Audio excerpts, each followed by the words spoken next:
नमस्कार दर्शक बंधु मु सुधांशु रंजन आपण मैंने देखते आम YouTube channel the farm enterprise. दर्शक बंधु आज गोटे बहुत बड़ दिन आम मान कहीं आम आज पुणी पूर्व थर परी आज आम पुणी सीओएफएस 31 घासर साइलेज बनवाक जाऊँ। आपण मैंने समस्ते जानते जे सीओएफएस 31 गोटे बहुत सुंदर घास छेली मान गाई मान किसी भी पशु मान एवं तार साइलेज हूँ सब बेस्ट। खास करके आम जिते देखिपे आपण मैंने हार्वेस्टिंग चली फील्ड रू तापर ये चापकटर मशीन चॉपिंग चली सहित काम बाकी आनुषंगिक काम आमर चली समस्ते निज काम आग्रह सहित करुँच सो जहाँफल कि आम छेली मानक भल भाव खाद्य मिल पार। तो दर्शक बंधु आपण मैंने देखिपे मेन जिनस हूँ आपण मानकर फील्ड रे जो दी जन भौणी आम दूर काटुंट एवं जड़े बोहीकी आणुची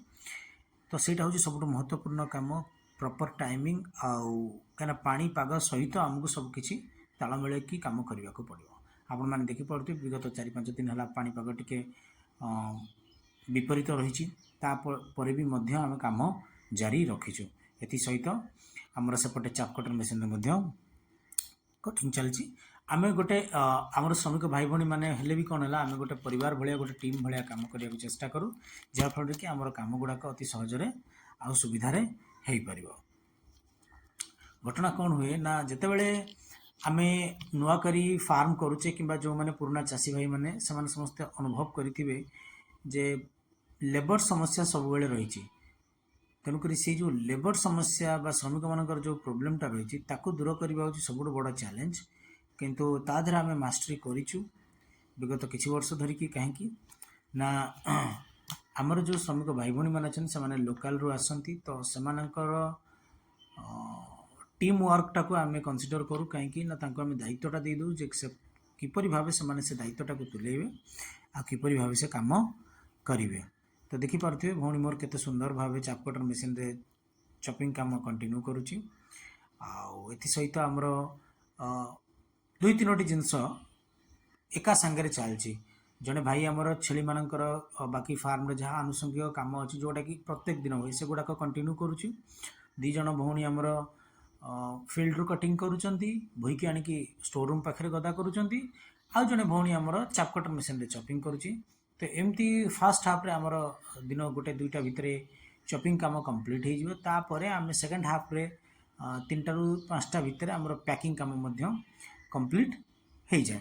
तो यहपरि भाव आम प्रत्येक मासरे कम से कम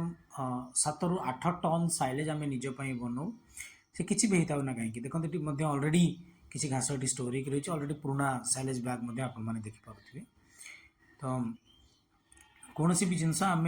डायरेक्ट कटिंग करके खाया दूना आम ऑलरेडी सबू जिनस को फर्मेंटेशन बा साइलेज रे पकईकिना साइलेज रे पैकिंग करके आम खाया दूँ कहीं आपने समस्त जानते लेबर समस्या बहुत रही प्रत्येक दिन लेबर मिलवा बहुत कष्ट किंतु गोटे दिन एकाथरे 4-5टा लोक मिलवा सहज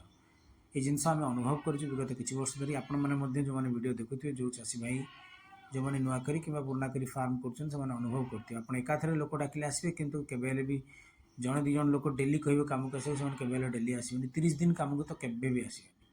आ बाकी रहा कथा बाहर आनिकी लोक रखा से गोटे बहुत बड़ पाटिकर पाठ कहीं ना बाहर आनी लोक रखला से जो घर को जाती से आसती ना बहुत हैरान करती तेणुक आम लोकाल लोक नहीं कम करवा लोकाल सहित भोकाल हवा एवं आम हेल्प करना काम को आगे बढ़े। देखूँ भाई आमर छेली मान कम लगी 2टा छुआ को टेकिक आणिकी घरे साउथुची तो यहपरि भाव आमर कम चली आउ चलो जदि आपण मानक वीडियो भल लगुच ताहले आम चैनल को सब्सक्राइब करूँ वीडियो को लाइक करूँ और कमेंट सेक्शन में कमेंट करूँ आदि किसी नुआ जाना चाहते छेली चाष विषय में कांटेक्ट करूँ। नमस्कार जय जगन्नाथ।